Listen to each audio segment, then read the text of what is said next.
muito bem, meus caros, muito bem. Eu espero que vocês tenham passado aí um ótimo final de semana, né?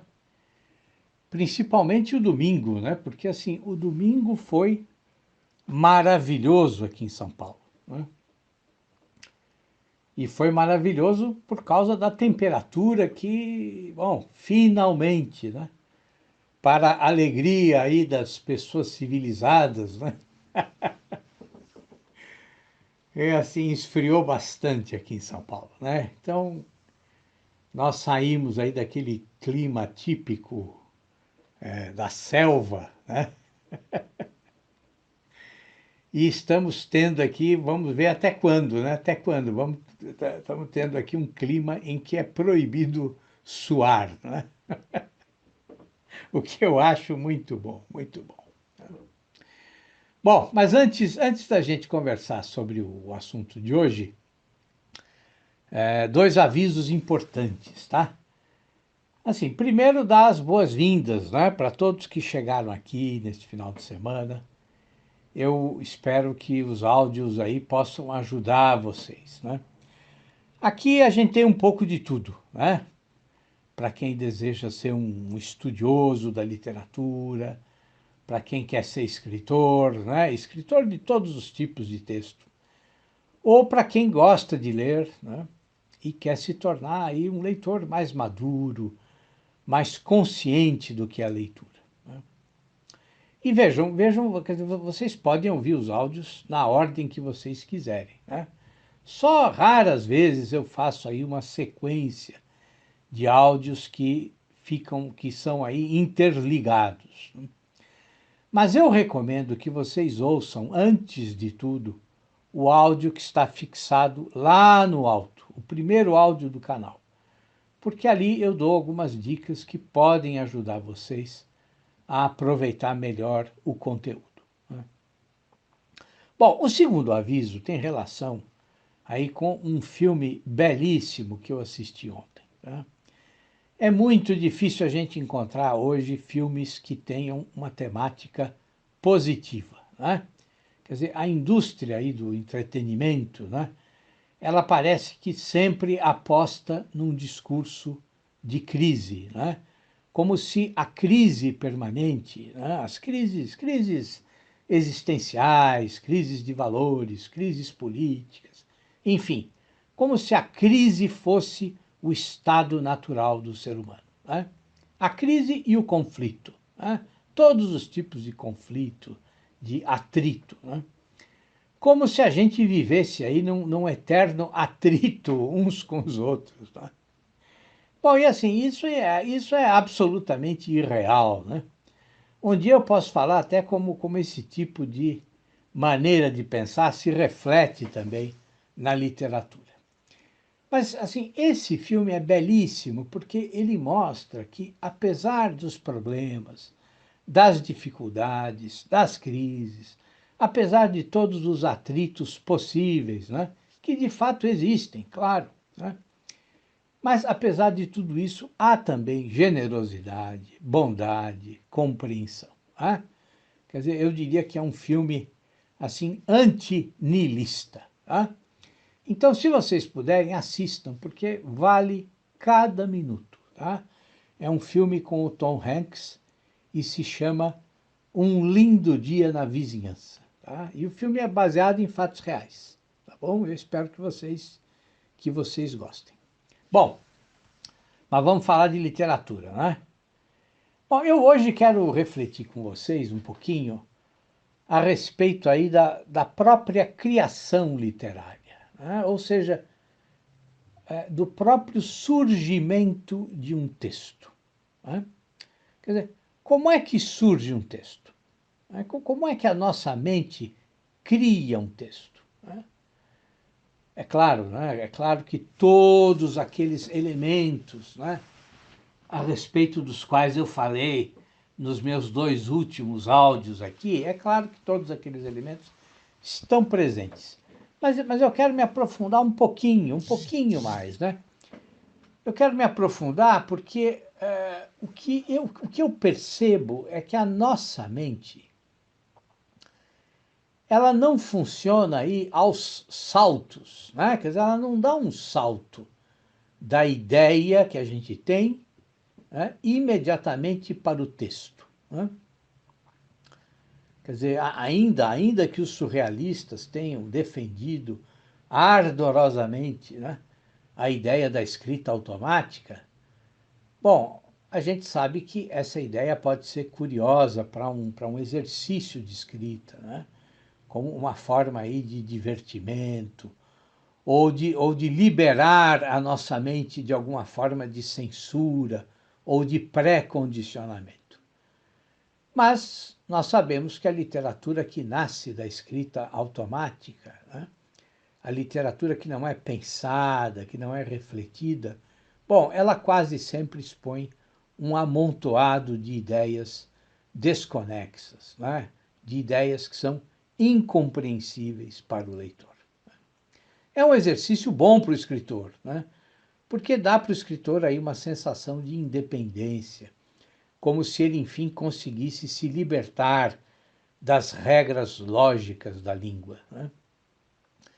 Mas o resultado, quer dizer, se ele é incompreensível, bom, então é um resultado, em termos literários, é um resultado inacabado, inconcluso, né? Por quê? Porque não alcança o leitor, né? Porque condena o leitor a entrar num jogo sem solução, né? Num jogo em que as regras não são claras, em que predominam a ambiguidade, né, e a completa aí desconexão entre as palavras. Ou seja, é um jogo em que só o escritor conhece as regras, se é que ele conhece, né? E se ele não conhece, né, bom, então não é nem mesmo um texto, né? É só um amontoado de palavras, né? Mas, bom, mas eu dizia que a nossa mente, ela não dá um salto, né, da ideia que nós temos, da ideia que surge na nossa imaginação, né, diretamente para o texto, né? Quer dizer, não, tem um meio de campo aí, né?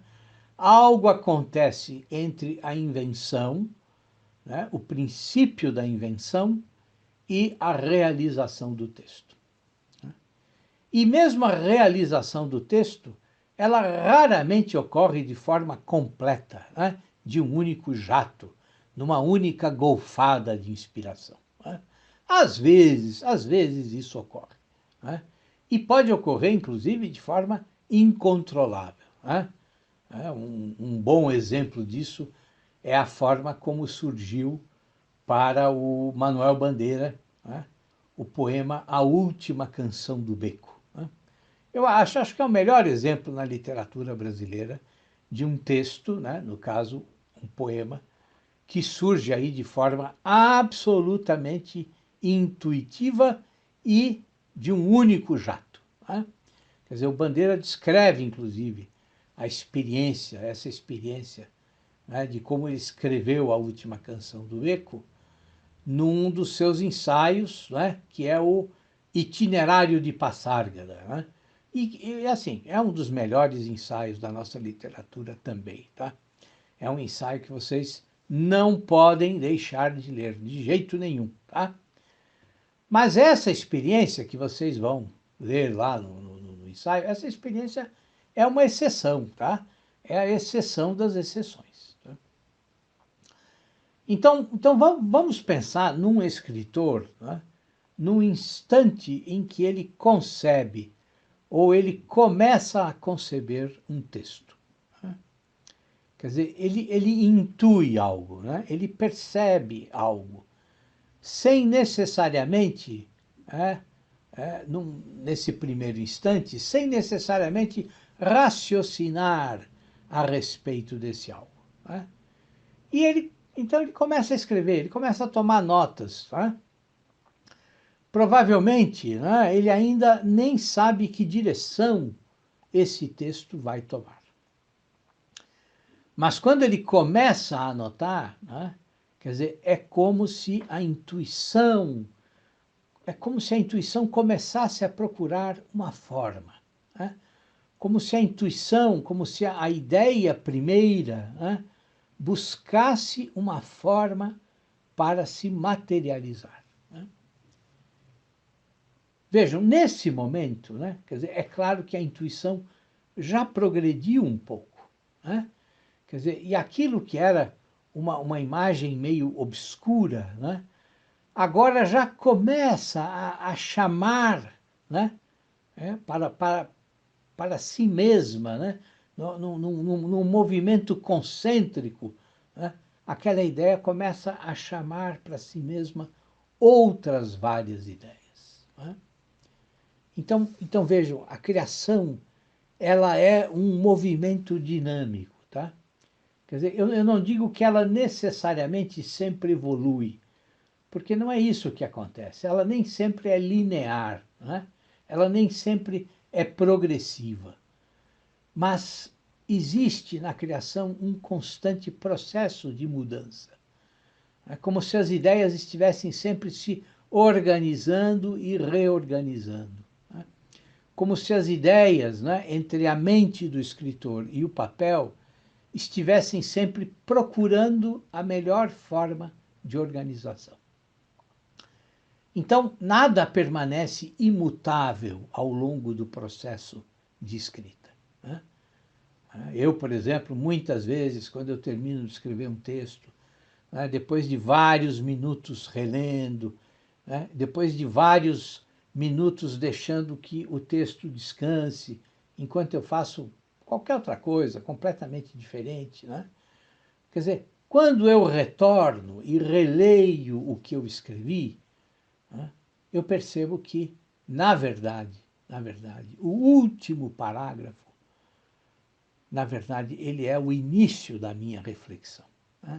E que o segundo parágrafo é o trecho que esconde a chave para finalizar o meu raciocínio, né? Para finalizar a minha argumentação. Né?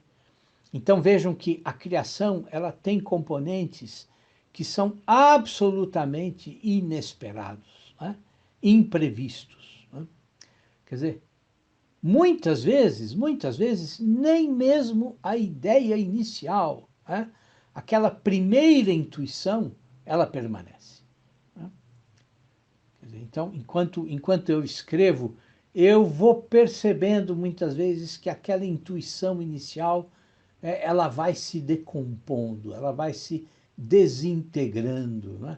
Ela derrete diante das ideias que nasceram dela. Né? Mas assim, nasceram dela, mas já começam a mostrar como ela está errada, né? Ou como ela é capenga. Né?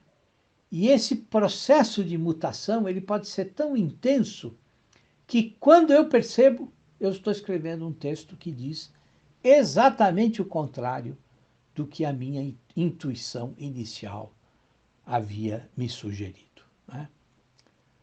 Claro que pode acontecer o contrário. Né?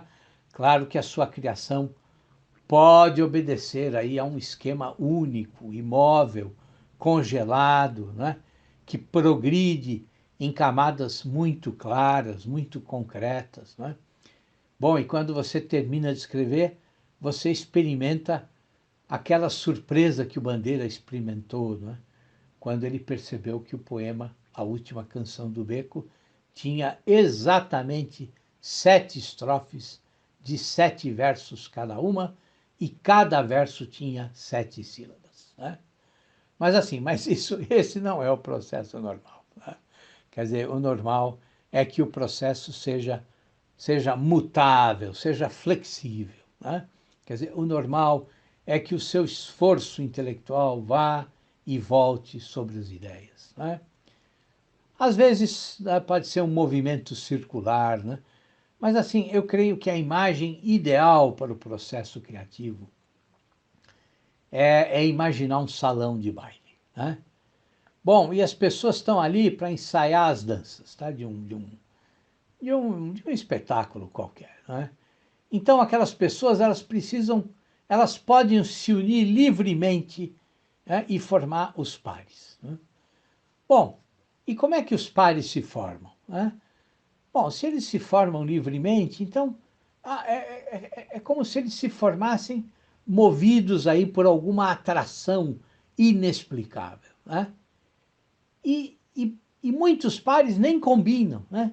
Quer dizer, para quem está assistindo o ensaio, alguns pares parecem estranhos, parecem bizarros, né? Mas o que acontece? Acontece que quando a música começa, né, e o observador ele se concentra no andamento dos dançarinos, né? Quer dizer, em como ali, apesar de toda estranheza, né, eles deslizam, né? Eles dançam com perfeição.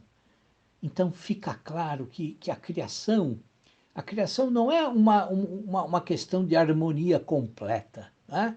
Não, mas é de encontrar uma mecânica em que a dança realmente flua, né?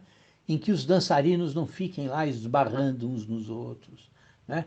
Em que um dançarino não pise no pé do outro, né? Em que todos os movimentos sigam o ritmo que o escritor quer imprimir, né?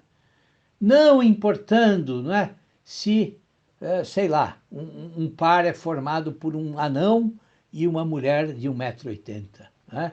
Se o outro par é formado lá por uma mulher obesa com um homem ali magérrimo, né? Não, isso não importa. Quer dizer, o importante é que os elementos fluam, né?